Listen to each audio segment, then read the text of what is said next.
Introducing the FlowStop double chamber flood barrier. The first upper chamber is used for the correct installation of the barrier in the space, and the second lower chamber serves to seal sufficiently even with small unevenness, walls or floors.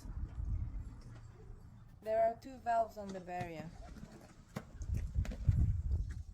When blowing, it is important to make sure that the valve is extended and not pinched. If the valve is pushed in, air will be exhausted from the chamber. To fit the barrier into the opening, first inflate the top chamber a little.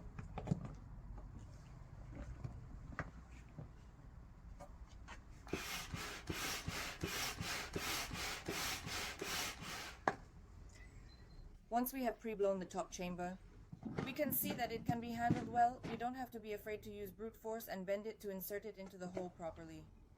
We can then inflate the top chamber to the desired pressure at Z13 psi or 0.89 bar.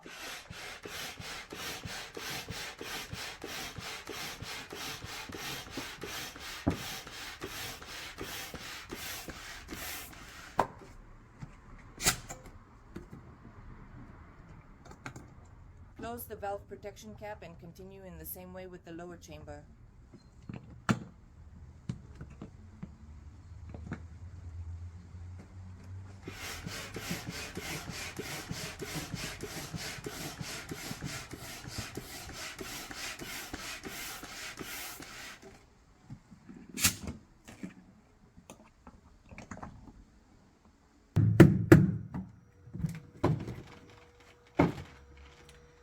As you can see, the barrier is strong enough and will provide you with optimal protection against flooding.